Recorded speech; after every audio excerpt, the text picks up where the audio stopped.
11 minutes avant l'appareillage, sous les projecteurs du port, le blanc étincelant du Stellar Regina découpe la nuit. Sur le pont supérieur, des donateurs lèvent leurs verres en cristal sous une banderole proclamant une nouvelle ère de compassion en mer. La musique couvre le clapotis de l'eau. Les portes du salon laissent entrevoir des fauteuils en cuir blanc, un piano et un mur de grands crus. Mais au-delà du cordon de sécurité, la réalité prend la forme d'Eleanor Hayes, 79 ans, un manteau bleu délavé auquel manque un bouton, les chaussures trempées par le quai. Dans sa main, une petite cloche en laiton qu'un garde vient de lui rendre comme un objet dangereux. Eleanor s'est occupée toute sa vie des pêcheurs et des veuves. Tout ce qu'elle demande, c'est de remettre cet objet à sa place avant le départ. Le pape Léon XIV pose une main sur la passerelle et ordonne de couper les moteurs. En descendant vers le quai, il s'incline pour examiner la cloche. Sur le rebord sont gravés les mots « La miséricorde de la mer », suivis de 2 initiales, A-B. Quand le pape demande d'où vient cet objet, Eleanor désigne le navire. C'est alors que le cardinal Vittorio Belandi descend la passerelle. Belandi a bâti sa réputation sur une discipline absolue. Il répond au courrier avant l'aube, connaît la généalogie des familles fortunées et explique un budget sans regarder une page. Avec une douceur maîtrisée, il affirme que Madame Hayes se trompe, que la cloche appartient à un ancien bâtiment et que ce yacht est un actif distinct, utilisé par la Fondation pour maintenir des relations avec les donateurs. Interrogé sur le travail accompli ce soir-là, le cardinal évoque une traversée de prestige et des réunions privées. Le pape se tourne vers le capitaine Marco Salvi, 17 ans de service, et demande qui a donné l'ordre de partir. Le regard du capitaine se fixe sur le cardinal. La réponse suffit. Léon XIV déclare que personne ne quittera ce port. La musique s'arrête. Un serveur baisse son plateau, un donateur masque son verre derrière des fleurs. Belandi invoque la responsabilité financière en cas de retard, mais le pape saisit la cloche et rétorque qu'il faut commencer par la responsabilité que personne n'a signée. Il exige les papiers d'immatriculation, les comptes de la fondation, la liste des passagers et les clés de chaque pièce. Le navire est saisi. Alors que les invités sont escortés à terre, Eleanor s'approche du pape et murmure « Si vous ouvrez la pièce sous la chapelle, ne les laissez pas retirer le mur d'abord, car c'est ce qu'il a peur que vous voyez. » Dans le couloir inférieur, accompagné de 2 auditeurs et du capitaine, la tension monte. Belandi soutient qu'il n'y a derrière ce mur qu'une ancienne tuyauterie. La chapelle est étroite, plus petite que la cave à vin du haut. 4 chaises font face à un autel surmonté d'une croix en or posée sur un panneau de marbre. Le pape frappe le panneau. Le son est creux. Les anciens plans révèlent ce que les récents ont effacé. 6 lits médicaux, des armoires à oxygène, une table d'examen et un réfrigérateur à insuline. L'espace a été scellé lors des rénovations pour devenir un lieu de stockage de vin et de bagages. Belandi ne nie pas, argumentant que l'équipement était obsolète. Mais les auditeurs révèlent les chiffres. 2 cliniques aidées l'an dernier, 9 demandes rejetées et 14 traversées pour donateurs. Belandi défend sa doctrine. Les relations produisent des ressources, les ressources produisent la miséricorde. 3 classeurs sont apportés. Des photos de banquets, des promesses de dons et des appels au secours de cliniques insulaires. Sur la plupart figure le mot rouge, différé. Une génératrice en panne, de l'insuline, du carburant, des montants inférieurs au coût des fleurs d'une soirée à bord. Quand le cardinal affirme que le sentiment ne peut pas gouverner l'Église, le pape pointe les initiales AB. Il s'agit d'Adèle Belandi, la propre mère du cardinal, qui avait créé ce navire de secours médical. Le capitaine brise alors le silence. Les routes médicales ne sont devenues insoutenables qu'après avoir été annulées par la direction. Le panneau de marbre n'a pas été posé pour embellir le sanctuaire, mais pour dissimuler la porte. Face aux mises en garde du cardinal sur la propriété du bâtiment, le pape exige des outils et pose la question ultime. À qui appartient ce mur ? Avant d'ajouter, alors les gens qui sont derrière en sont peut-être les propriétaires. Lorsque le panneau de marbre cède sous les outils, une poussière dense retombe sur le sol de la chapelle. Derrière la façade apparaît une porte d'acier à la peinture verte écaillée. Sur la poignée est nouée une bande de tissu blanc. Éléanore y reconnaît un morceau du tablier d'infirmière d'Adèle Bélandi. Le capitaine Salvi indique que la clé a disparu depuis 17 ans. Éléanore dévisse alors le manche en bois de la cloche en laiton.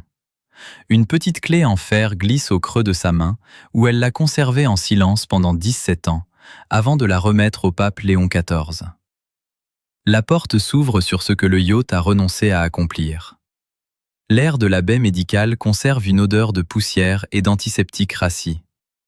6 lits étroits demeurent boulonnés au plancher, les armoires d'oxygène sont vides et le réfrigérateur à médicaments est débranché. Sur sa porte, un dessin d'enfant tient encore grâce à un aimant rouillé.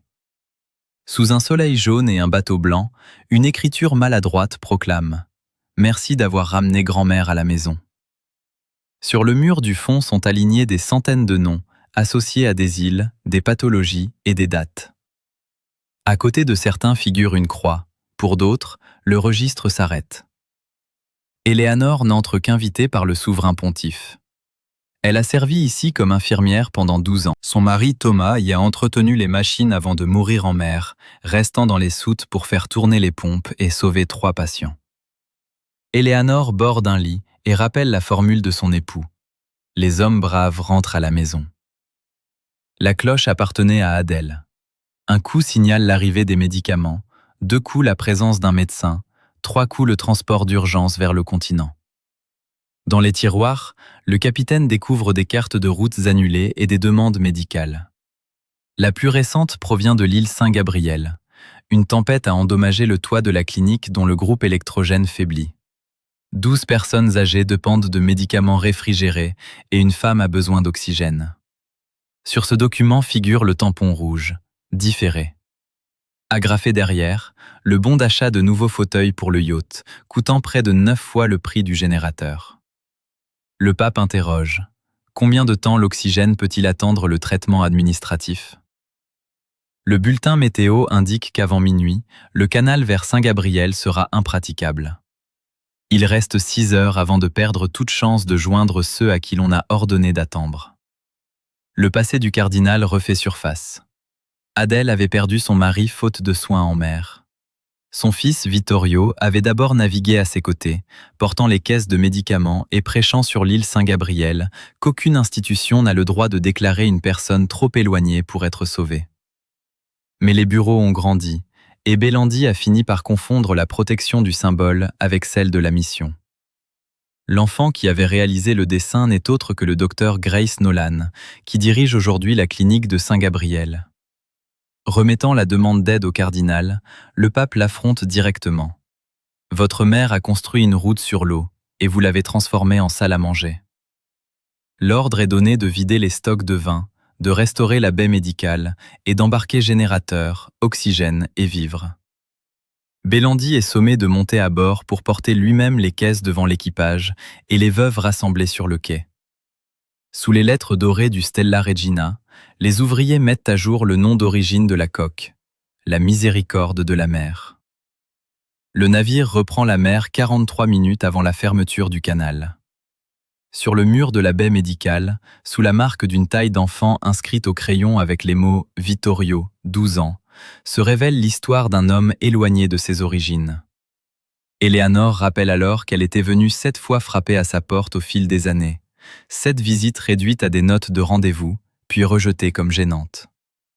Après que chaque caisse de Grand Cru a cédé sa place aux bouteilles d'oxygène et aux boîtes de médicaments, la Miséricorde de la mer s'élance hors du port, 43 minutes à peine avant la fermeture inéluctable du canal. Sur le quai balayé par les rafales, les ouvriers portuaires et les veuves rassemblées observent en silence cette rupture fondamentale. L'appareil administratif, fondé sur la gestion des risques et la préservation des façades, s'effondre devant la réalité matérielle du secours. Mais la résistance du système ne disparaît pas immédiatement. Elle s'incarne dans l'immobilité crispée du cardinal Vittorio Bélandi, contraint d'embarquer et de porter lui-même les charges sous le regard de ceux qui l'avaient ignoré. La première heure de navigation s'écoule dans une accalmie trompeuse. La seconde plonge le navire au cœur d'une tempête d'une violence inouïe. Les vagues frappent la coque avec une force que ce yacht n'avait jamais affrontée lors de ses croisières privées. Dans le grand salon, les chaises de banquet hors de prix se détachent et glissent violemment sur le sol. Mais dans la baie médicale réaménagée, loin du luxe de la surface, la réalité reprend ses droits. Eleanor Hayes contrôle les valves d'oxygène avec la précision intacte de ses années de service, tandis que le cardinal descend avec un bras de couverture. C'est là, au milieu des lits de fer scellés au plancher, que les certitudes de la chancellerie volent en éclats. En approchant d'un lit, Belandi aperçoit une encoche taillée dans la cloison. Eleanor lui rappelle qu'il s'agit de la marque de sa propre taille, gravée par sa mère Adèle lors de son tout premier été à bord. Sous la marque, une inscription au crayon effacé indique « Vittorio, 12 ans ». L'argumentaire institutionnel du cardinal sur la rentabilité et la stratégie des dons se heurte soudain à sa propre enfance. Il murmure que sa mère croyait que chaque obstacle se résolvait en allant vers lui. Eleanor répond que pour Adèle, la distance n'était jamais une fatalité, mais une décision. Vers minuit, l'île Saint-Gabriel ne figure plus que sous la forme d'un unique point lumineux vacillant dans le noir. Le navire fait retentir sa corne de brume, mais la rive demeure immobile. Eleanor monte alors sur le pont supérieur avec la cloche en laiton. Malgré le vent glacial qui fait trembler ses mains, elle frappe un premier coup. Une deuxième lumière s'allume au loin.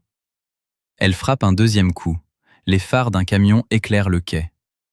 Les habitants n'ont pas oublié le signal. Avant le troisième coup, le pape Léon XIV fait avancer Belandi au bord du pont. Le cardinal, le visage trempé par la pluie, baisse les yeux et avoue qu'il n'a plus le droit de toucher cette corde. Le souverain pontife pose alors la main d'Eleanor et celle de Vittorio sur le chanvre, déclarant qu'il ne doit pas la faire sonner seule. Ensemble, ils ébranlent le laiton pour déclencher le signal d'évacuation et de secours. Le yacht s'amarre 7 minutes avant la destruction symbolique de l'accès à la jetée.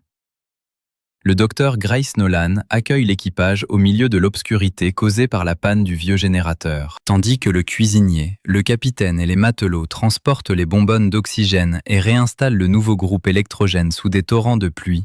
Belandi suit Eleanor jusqu'au chevet de Margaret Cole, une femme de 84 ans qui respire à peine sous 2 couvertures. Sur la table repose une photo d'Adèle Belandi. En voyant le cardinal s'agenouiller, la vieille femme murmure qu'il a les mains de sa mère. Face à cette vulnérabilité absolue, le pape Léon XIV s'assoit silencieusement à côté du lit et ordonne au cardinal de rester là, immobile, jusqu'à ce que le souffle de la malade se soit enfin stabilisé. Le jour se lève sur l'île Saint-Gabriel, balayant les vestiges de la tempête sous une lumière matinale limpide. L'atmosphère du quai s'est transformée. Là où régnait l'urgence de la nuit et l'angoisse de la panne, une foule silencieuse s'est rassemblée. Les habitants de l'île, pêcheurs, familles et résidents âgés, s'avancent vers la jetée. Certains se souviennent encore de l'ancien navire médical, d'autres n'en connaissaient l'histoire qu'à travers des récits. Avec un respect silencieux, ils s'approchent du flanc du bâtiment et posent leurs mains sur les lettres réapparues sous la dorure effacée. La miséricorde de la mer. Ils touchent cette coque comme on salue une présence chère que l'on croyait perdue. C'est dans ce cadre, dépouillé de toute théâtralité officielle, que le pape Léon XIV prend la parole pour poser un acte irréversible. Devant l'équipage, les insulaires et les représentants de la Fondation, il énonce des décisions qui brisent les façades du système. Le bâtiment ne servira plus jamais à des réceptions privées ou à des croisières de donateurs. L'intégralité du mobilier de luxe, les chaises d'apparat et les équipements de prestige seront vendus sans délai. L'argent tiré de cette vente servira à réparer la clinique de Saint-Gabriel, à reconstruire son toit détruit et à financer l'approvisionnement des routes médicales créées par Adèle Belandi. Pour garantir qu'aucun calcul financier ne puisse dévoyer cette mission, la structure de décision est réorganisée. Le calendrier du navire sera géré par un conseil médical civil indépendant, au sein duquel les habitants des îles occuperont des sièges décisionnels. La règle devient absolue. Aucun voyage de collecte de fonds ne pourra être approuvé tant que le carburant, le matériel et les médicaments nécessaires aux routes de secours n'auront pas été sécurisés. La logique comptable qui consistait à différer la souffrance humaine au nom de relations stratégiques est abolie. Puis le souverain pontife se tourne vers le cardinal Vittorio Belandi. La sentence tombe sans pathos, avec la rigueur d'une justice restaurative. Belandi est démis de la direction de la Fondation. Pendant une année entière, il est affecté au service direct des cliniques côtières dont il avait estampillé les demandes du mot différé. Il ne gérera aucun fonds et ne signera aucun contrat. Sa tâche consistera à porter physiquement ce que les autres ont porté en silence pendant qu'il théorisait la stratégie dans la quiétude des salons. La correction publique ne demandait pas de célébration, mais des témoins. Belandi ne tente pas de se justifier. Les mécanismes de défense qui constituaient sa réputation, la maîtrise des chiffres, l'impassibilité du visage, la certitude d'incarner l'institution, se sont effondrés dans la baie médicale. Sans prononcer un mot, le cardinal détache de ses propres mains l'écusson cardinalis en métal poli qui ornait la coque. Sous le symbole de son rang apparaît une petite plaque de bronze dissimulée depuis des décennies, dont seule Eleanor connaissait l'existence. Y figure la dernière instruction d'Adèle Belandi. Pas d'île trop petite, pas de vie trop tard. En lisant ces mots, le cardinal s'assoit sur une caisse de ravitaillement et couvre son visage de ses mains. Autour de lui, le silence est total. Eleanor s'approche alors de cet homme brisé. Elle le laisse mesurer la béance entre le jeune garçon dont la taille avait été marquée au crayon sur la cloison et le prélat qui avait fait sceller cette porte. Puis, avec une compassion dénuée de condescendance, elle dépose la cloche en laiton à ses côtés et lui murmure que sa mère ne lui a pas demandé de porter la honte pour toujours, mais simplement de revenir. 6 mois plus tard, la miséricorde de la mère s'approche à nouveau de Saint-Gabriel sous un ciel clair. Les étagères à vin ont disparu, la baie médicale est grande ouverte et une croix rouge brille à côté du nom restauré. Eleanor se tient à la proue, vêtue du même manteau bleu, désormais doté de 2 boutons assortis. À ses côtés, le cardinal Belandi transporte une caisse de médicaments, sans plus jamais chercher les caméras. Alors que l'île apparaît, Eleanor lui tend la cloche. Cette fois, Belandi ne dit plus qu'il n'en a pas le droit. Il pose sa main sur la sienne. Ensemble, ils font sonner la cloche 1 fois pour les médicaments, 2 fois pour le médecin, et 3 fois pour tous ceux qui rentrent enfin à la maison. Les retombées de cette nuit-là ne s'arrêtent pas au rivage de l'île Saint-Gabriel. Au cœur même de l'institution, le basculement est irréversible. L'examen minutieux des comptes et de la gestion de la Fondation a mis en lumière la fracture entre la communication officielle et la réalité du terrain. Les lettres dorées du Stella Regina ont été définitivement effacées, laissant apparaître sur la coque le nom d'origine restauré, la miséricorde de la mer. La vente aux enchères des aménagements de luxe, des fauteuils en cuir blanc, du piano et des collections de grands crus a permis de dégager les fonds nécessaires non seulement pour réparer intégralement la clinique de Saint-Gabriel, mais aussi pour pérenniser l'approvisionnement en carburant et en matériel médical sur l'ensemble du réseau des îles côtières. Au niveau institutionnel, la gouvernance a été profondément modifiée. Le pouvoir de décision n'appartient plus à une bureaucratie lointaine, soucieuse de satisfaire des donateurs influents lors de galas privés. Un conseil médical civil a été mis en place, garantissant des sièges d'administrateurs aux habitants des îles eux-mêmes. Désormais, aucun budget de représentation ne peut être voté et aucun voyage d'apparat ne peut être planifié si les réserves d'oxygène, d'insuline et de carburant pour les traversées sanitaires ne sont pas intégralement financées et sécurisées. La logique administrative, qui consistait à estampiller du mot « différé » les appels à l'aide des plus vulnérables, a cédé la place à une priorité absolue accordée à la vie humaine. Sur le terrain, la réalité quotidienne s'est métamorphosée. À la clinique de Saint-Gabriel, le toit détruit par la tempête a été entièrement reconstruit. Le groupe électrogène fonctionne sans défaillance et les 12 résidents âgés disposent des soins dont ils dépendent quotidiennement. Le docteur Grace Nolan, autrefois cette fillette qui avait dessiné le bateau blanc sous un soleil jaune pour remercier l'équipage d'avoir ramené sa grand-mère, dirige aujourd'hui un établissement réparé et approvisionné. L'isolement tragique de ces communautés insulaires a pris fin, remplacé par une présence médicale régulière et prévisible. Pour le cardinal Vittorio Belandi, l'année d'affectation au service des cliniques côtières est devenue un parcours d'expiation concrète. Écarté de la direction financière et déchu de ses prérogatives de signature, il accomplit sans ostentation le travail physique de manutention. En portant les caisses de médicaments et les bouteilles d'oxygène sur les quais et dans les couloirs des petites structures, il rencontre enfin les visages et les histoires qui se cachaient derrière les dossiers d'ajournement. La distance qu'il avait instaurée entre la doctrine et la souffrance s'est effacée au contact quotidien du terrain. 6 mois après la saisie du navire, la miséricorde de la mer fend les eaux calmes vers Saint-Gabriel sous un ciel limpide. La baie médicale est entièrement rouverte, le matériel est en place et une croix rouge brille sur la coque.